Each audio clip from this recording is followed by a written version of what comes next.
Hello, my name is Sarah, and I have a wild idea.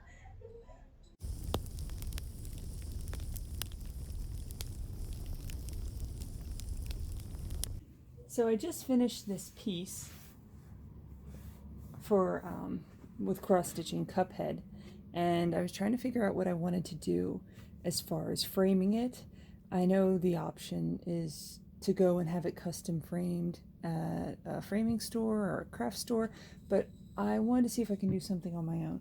And I've seen some different ideas of framing, but I had also thought about ways that I could keep it behind glass without flattening it too much and losing that textural feel that is what cross stitch is all about. So I thought about doing a shadow box with it. So I purchased this shadow box that's already kind of done up, but I got it on clearance. So I got it at Joann Fabrics, and originally it was priced at $34.99, but I got it, I think it was 70% off. So I got it for $14, $13.99, because it's on clearance right now. So I'm going to try to take this apart and see what we can do with the paper on the inside to get rid of that.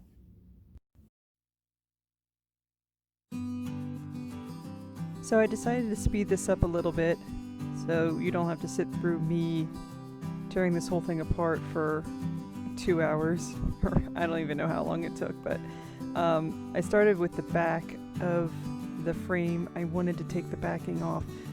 It was nailed in with small tacks, so I removed the strips that covered the seam and ran a scissors along the seam line so I could get under and try to pry the edges. Now I started with the scissors, which didn't work very well, so I had to go for reinforcements and came back with a screwdriver. So the screwdriver worked really well, but there were a bunch of little nails around the edges. I think all of the boxes, the shadow boxes, are nailed in with small tacks. So once I pulled the whole backing off, I also had to remove the nails from the backing and the base to be able to work with it. I had thought about maybe keeping them in, but it didn't work well to put it back in place. The nails just didn't line up with the holes. After I got the backing out, I wanted to peel off the raised lettering on the backing because I wanted to reuse the backing. The lettering I didn't need. Now I could have probably kept it there and used it as a way to lift up the cross stitch in the front, and in hindsight it might have worked out better for me to do that because of adhesive issues, but at the time I thought it would be better to just rip the whole thing off. I didn't need it to be specifically clean looking because the cross stitch itself is going to fit nicely over the whole area where the wording is, but I wanted to show for demonstration that it could be sanded down to get rid of the lettering completely and still have a clean look underneath it if the piece that you're putting on it isn't big enough to cover the lettering. So the next thing I wanted to work on was the panel piece that I got to stretch my Cuphead cross stitch over. I got a piece of paneling cut to fit specifically the measurements of my cross stitch, and then used some 150 grit sandpaper just to clean up the edges of the paneling before placing the cross stitch over it. I was trying to do what I could to make sure that if I wanted to, I could dismantle everything without causing too much damage to the original piece, and then I can use it in some other way if I wasn't satisfied with the shadow box design. I had a lot of excess fabric around my finished piece, so the first thing I want to do with that is just to trim it down to give only about an inch border all around before mounting it to the paneling. Since the paneling was pretty thin, I used thumbtacks that were slightly longer than the paneling, but with the Ida cloth they did not go all the way through, so it was actually a perfect size. And I just pierced the thumbtack into the paneling from the back. It would have been better for my fingers, especially my thumbs, to use a hammer, a small hammer, but I couldn't find one, which is pretty much the legacy of my household. I can't ever find anything. Usually it's at the fault of my children, especially my son. He loves to use the tools and never replace them. So in any case, I just kind of made do with what I had. So I pushed down all the tacks on the back, stretched it as far as I could to make sure it was taut across the front, and then completed the piece.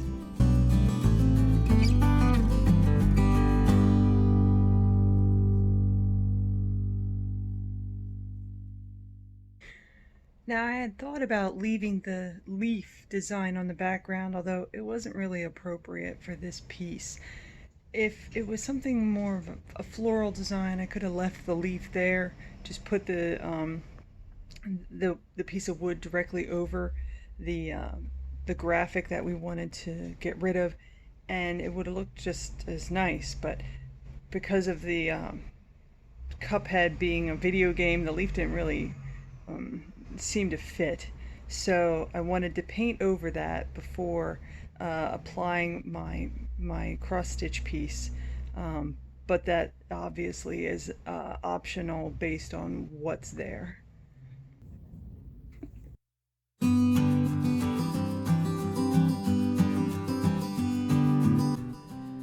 So the next step was to paint over the entire thing. I wanted to make sure that it had a nice stroke look, like the paintbrush strokes were visible. I thought that would give it a nice textured effect that would blend well with the cross stitch on the top. So I just used a regular hand brush, and then I also got paint that was left over from a project I had worked on. I touched up a bed frame that I had purchased for my daughter. So the color doesn't really matter. It's just sort of an off-whitish color. I applied a couple coats to the areas where there was darker It's 92 lettering degrees outside. and let it dry. Where did the spring go?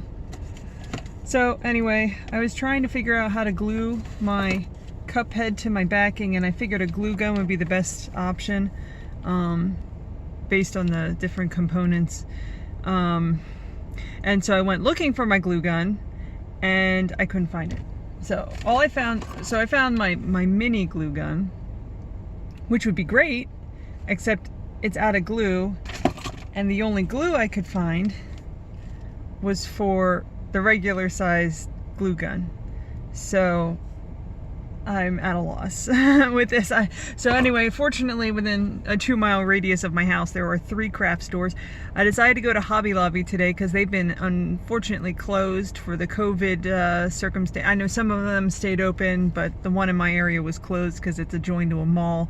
And they just recently opened up again, so I figured I'd patron them. I'm just gonna run in there real quick and grab some small glue sticks for my little glue gun.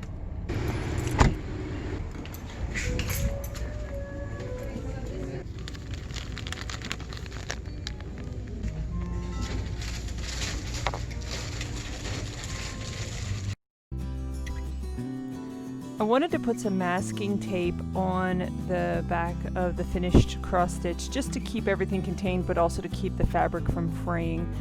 It turned out to look much more contained and intact with the masking tape on, so I really liked the way that looked. So after that, my next step was to adhere it to the finished painted backing, and this was where I had a lot of difficulty. So I used masking tape to cover the area, and then I thought hot glue would be best to use for adhesive because of all the tacks underneath causing a lot of divots and grooves and peaks in the back of the cross stitch. But it just didn't seem to be working out. I used a lot of glue. I tried to put the glue on the base itself as well. And in spite of all my efforts, it just kept falling off. So I ended up using double-sided tape, and that worked okay. I don't feel like that's going to be a permanent thing, though. I don't think the weather changes as it gets warmer, the tape's going to really hold up. So if anyone has any ideas on what I might be able to do for adhesive or to get this to stay on the back, please let me know, because I'm not sure what other glues are out there, but it's maybe a wood glue or something. I don't know what would work best for it, but for the time being and for the finished product, what I used was the double-sided tape. The obstacle I had with this frame was how dusty it was, just because of the type of backing it had, and the cardboard backing caused a lot of dust particles to go onto the glass, so I was constantly having to wipe it and wipe it and wipe it. So that was a bit annoying, but after a while it finally was clean enough to satisfy me, and I got all the extra tacks that were stuck in the wood out, which took some finagling and my pliers, but I was able to get them out of the base with some effort and get the whole thing put back together as shown. Now, I didn't want to put all the nails back in place because I might end up taking this apart again if I find some other adhesive that works better. So for the time being, I just tacked down the 4 corners and then put masking tape around the whole thing to just finish off the back.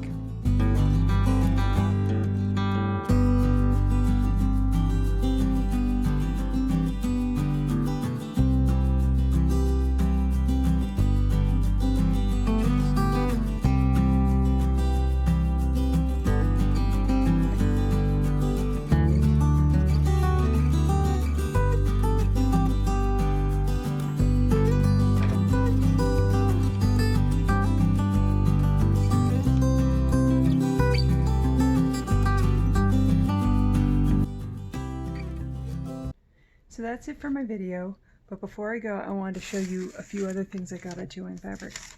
So I was kind of inspired from this Shadowbox idea, and they had some other things on clearance that I got there. So they have a bunch of boxes, shadow boxes like this. If I can get closer, it says Love Grows here, and it has this loose petals in it, which is okay, but I thought that it would be nice to do like a not full coverage cross stitch underneath the glass, so it says Love Grows here, and maybe do some sort of cute flower or plant that goes underneath the glass as a shadow box. So I'm going to be attempting that over the next month or so to put that together, and then I'll make another video showing how that turns out, the results of that. But if you want to try that on your own as well, they have a bunch of different sayings. This isn't the only one available at Joann Fabrics.